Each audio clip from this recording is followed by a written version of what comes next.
Hello, good evening. My name is Rocio Daniela Picos Estelo. My ID number is A01741296. Today I will be presenting the mini challenge number 1 of the second period of the course of design and development of robots. Basically what this challenge is about is it consists of 3 parts. The first part is about modeling a DC motor with its respective equations and parameters and everything. And then the second part is about visualization of this DC motor working properly. And the third part is about adding a controller, API controller I use in this occasion. I will be presenting you my final work. It consists of 4 different nodes, and I will be explaining what each node does, of course. The first node is motorsim.py.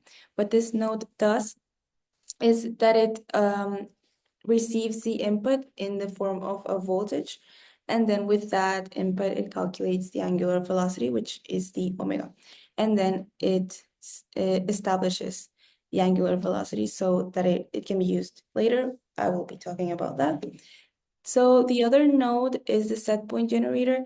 This is very simple. It just generates set points that the program can use as reference, for example, as a sine wave, and it is constantly publishing them as this set point so that the program can use them as we will see. So the other node is the motor joint pub. Basically, what this does is that obtain the omega and the angular velocity that we calculated in the motor sim node. What this does is that it calculates the actual velocity of the motor in the simulation, and also the angular motor angle and everything, so that we can actually see the launch, the actual simulation of the motor actually working in our base, as we will see. And lastly, the PI controller. I wrote PID, but it's actually just PI controller. What this does is that it collects the 2 other things generated by the other nodes, which is the motor output and the set point generated by the set point generator. And it also calculates the error, and with that, it sends the control signal. So now that I already explained the nodes, I will be showing you the thing actually working. So first, we launch it.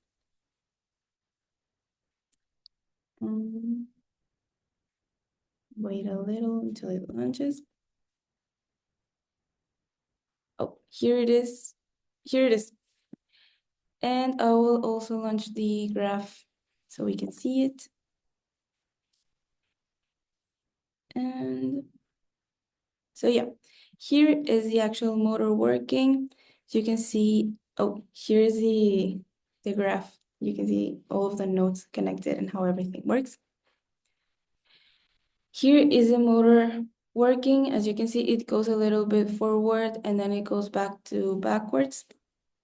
And that movement is explained in this graph shown here. As you can see, the dark blue is the motor input, which is the voltage, and the red is the motor output, and the cyan, it's the cyan, I think, is the set point, the constant set point that is being generated by the set point generator.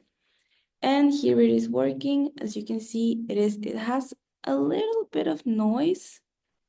If you can see closely, it has very little noise, but it's very little. It's a very stable controller, and everything works fine.